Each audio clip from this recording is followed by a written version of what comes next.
He acting like, I guess that's supposed to be like, Aaliyah was grown. Let's talk about it. She was introduced to R. Kelly by her uncle, Barry Hankerson. He was a music producer who happened to be R. Kelly's music producer, Gladys Knight, and Tony Braxton. 1993, they started working on Age Ain't Nothing But a Number. 1994, it debuted. That's when the rumors about her and R. Kelly started. People were saying that they were getting too close and they were having too much fun together. So allegedly, they turned it into a romantic relationship. Don't forget, he was introduced to her by her uncle, who was his manager. That means his manager knows his artists and how his artists cooperate. So he willingly fed his niece to the wolves. Nobody is right in this situation. Now, August 31st of 1994, they got married. Allegedly, nobody knew about their marriage. He was in fact 27, she was in fact 15, but they did lie on the paperwork and said she was 18. How many of us thought we found true love at age 15?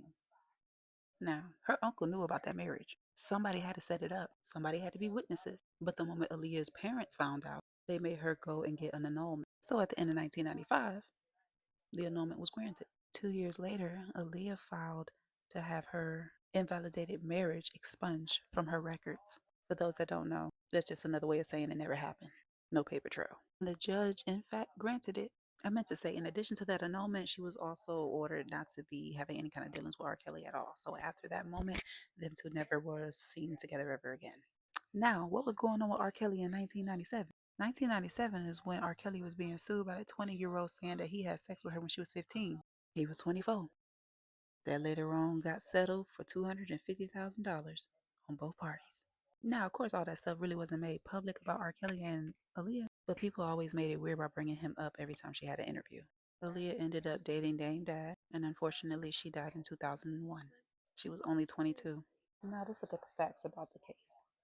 Both of them had said on many interviews that they were both very close. Neither one of them wanted anybody to know that they had got married. They both denied it. Of course, by then there was no legal record. However, when they did get married, people had already looked up and it was all over the internet. So even though it's not in her records anymore, they still show that there was a previous marriage certificate. Now, R. Kelly never came out and talked about Aaliyah because in GQ magazine, he said out of respect to her mother who was sick at the time and her father who had just passed. So he made it known in that magazine that he will never talk about that situation out of respect.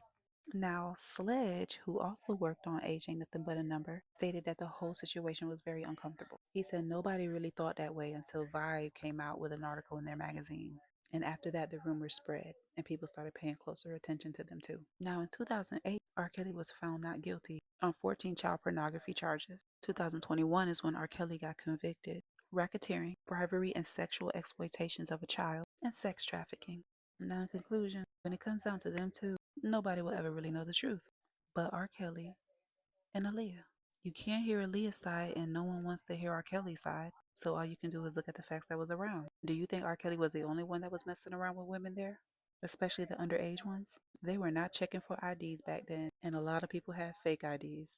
I'm not saying that Aaliyah did. I'm just saying that it happened. Why the fuck would parents be letting their 15-year-old kid go to an R. Kelly concert? Like, really think about that. What is a 15-year-old doing at an R. Kelly concert? What is a 15-year-old doing at the music video shoot air location?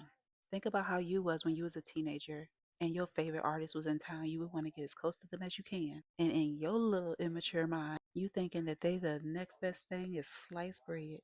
But in all reality, you're putting yourself in dangerous situations.